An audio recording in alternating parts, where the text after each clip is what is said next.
For 20 years, I've been doing this show to try to inform you. No, and it ain't to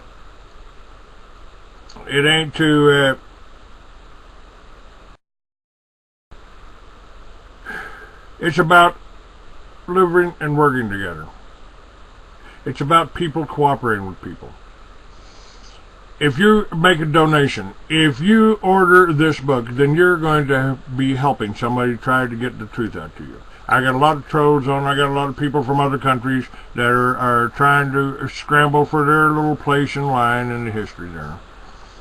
And we're trying to get true history out to you. We're trying to do this in a manner. We don't want to kill anybody. We don't want violence. Matter of fact, we want to put an end to these wars and these occupations that are going on. Yeah, history's written by the victors, but and they call us kind of people revisionists. And we're going to get rid of that.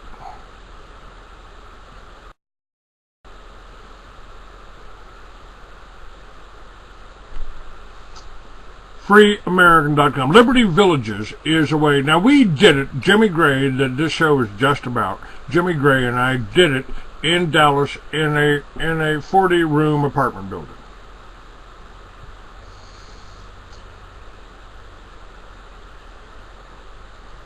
This is we did a Liberty Village in a 40-room apartment building. We had a ceramic shop downstairs. We had a head shop downstairs. We had hippies stringing beads together in another room. And we had our living quarters above. That worked. It made money. I went out and sold things. I sold the Smoking Stones to 7-Eleven. And we existed.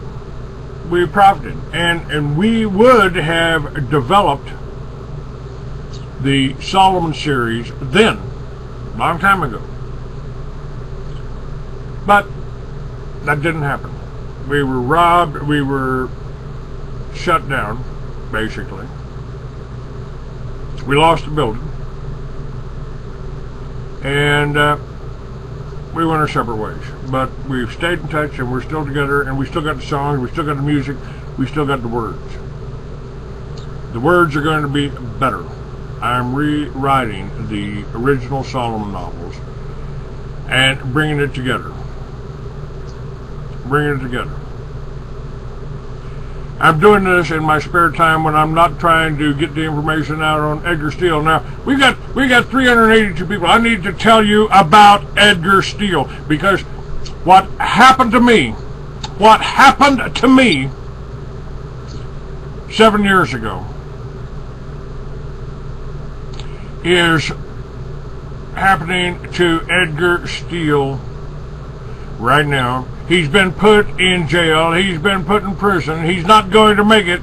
I was 20 some odd years old when I went into jail. Edgar is 65. They are trying to kill him. They don't want his information out because he's spoken out against the Jews. They've spoken out against Israel. He's spoken out against the ADL and the people that have been behind all of these murders. And let me see if I can pull up the report. Here, this is Wesley Hoyt, and he can't be on my show. He can't do this. He is working 24 hours a day for Edgar Steele. You need to know about this. His wife, Cindy, got a threatening letter from somebody, and Wesley Hoyt responded to it. He said, let me walk you through the nightmare that has been ours, and maybe you will be less concerned and less critical. The experience level of Attorney McAllister, who was defending Ed through trial, before he was disbarred, told us he should have developed Ed's defense with perfect precision. All the pieces were there. Only a good shepherd was needed to marshal the evidence with a strong presentation to the jury. Unfortunately, that was not to be. Frankly, he might as well have been a no-show, and he was a non-event. Everyone kept waiting for him to develop Ed's defense, to show the strategy, a plan, which in the end seemed to let Ed down. Now, this is Wesley Hoyt, an attorney, telling you this. Let me say, and he goes on to say that whatever little glimmer of hope there might have been as the trial proceeded was dashed by the lies continually told by the government, its minions, plus the exclusion of any exculpatory evidence by the judge. The jury never got to see anything favorable about Ed or why he was not guilty. I am still reeling from the terrible performance of his defense counsel, but think about this. There was no one else qualified who would touch the Edgar Steele case. All other qualified lawyers with whom I spoke just did not want to soil their reputation, because the SPLC and the ADL has made it clear that they will attack anyone who does with their foul stench publicity. So, Wesley says, I am still on the learning curve, but amazed at the depths of depravity in the New World Order system. In Edgar's case and in many others, no one gets to present any evidence that is helpful. The jury only gets to hear the lies scripted by the SPLC, the Southern Poverty Law Center, that the government wants to tell. And it's the Southern Poverty Law Center that has tried to demonize me. They tried to talk about tell you I formed the militias, and I did. They just didn't tell you I formed it in the governor's office. The governor of New Mexico, Gary Johnson. And Gary Johnson was in my home. He knew I was starting the militias. I worked for him. Now, that's my defense from the Southern Poverty Laws. Ed's motion for a new trial was due, I believe, yesterday. Wesley says, Cindy and I have been working literally about 20 hours per day collecting affidavits to show that Ed had a defense, and it was not presented because his attorney was incompetent. They call that ineffective assistance of counsel, or IEC, which should result in Ed getting a new trial. Now, I, Clay Douglas, suspect that the Southern Poverty Law and the ADL have their hands in here. They found out this attorney was dirty, that he was using money that wasn't his, so they set him up, they let him, and urged him to defend Edgar Steele, so they would sell him out because he was going to be disbarred anyway. Now, Wesley says, I am preparing to file in the Superior Court of the U.S. a petition with a fresh idea, never tried before, to demand justice for Ed and others who've been treated similarly. How that will work is very interesting, but if you want to be on my mailing list when it happens, I give you the advanced copy. I'm literally working feverishly around the clock for a short 1 or 2 hour nap here and there to bring this together. If I or Cindy had to stop and respond to every request for information, we would have to spend all of our time answering questions and get bogged down and never meet our deadlines. I have almost daily requests from supporters of Ed in talk radio who are great supporters of the movement, who want interviews. I kindly explain them, we got to do what we got to do, or Ed will be dead or in prison.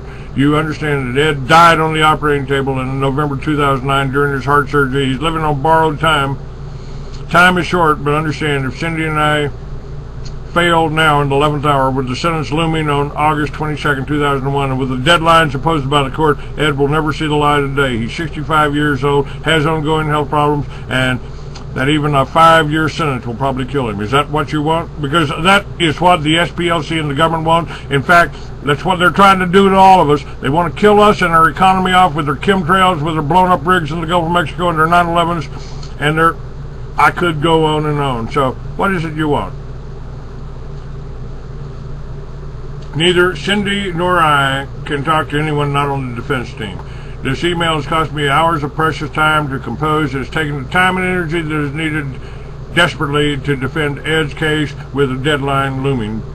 The government also wants my time. I've been ordered by the court to come to Coeur d'Alene for a hearing next Wednesday, July 6th, to explain why I'm the only attorney in the world who can represent Ed. You see, I have a big fat conflict of interest because I represented Cindy first, and she's purportedly Edgar's a crime victim that he was supposedly wanted to kill. So now the victim, who was to be killed, wants to give her attorney to the supposed killer. That's a story of real proportions. Put that out there, if you will. That's truly and truly the biggest conflict of interest I have ever seen. Yet the law is in our favor because Cindy and Edgar have knowingly and voluntarily waived that conflict of interest in writing. Cindy wants me to represent Ed because I know more about this case than anyone, possibly anyone on the planet, and I believe wholeheartedly 100% in his innocence. Do you? Now, I've got Ed's writing up there. He's having an epiphany experience that's bringing him closer to God. He calls it the Tao of Ed. That's really great. Are you listening? Do you have ears to hear? You may ask, what is it you could do for Ed that would really help?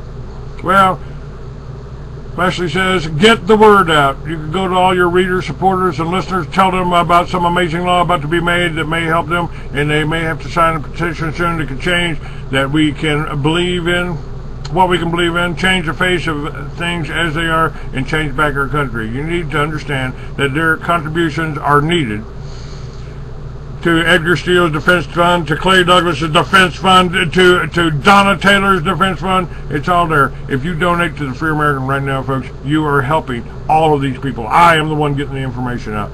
I am the one that is doing this. I am the one that had Edgar Steele on my radio show before he went to jail. I had Cindy, his wife, on my show after he went to jail. This is all happening right now.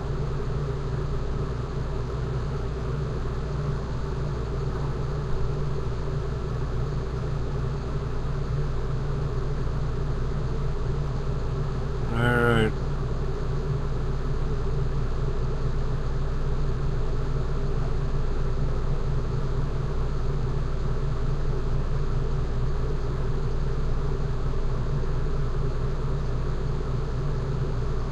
Alright, what am I trying to do here?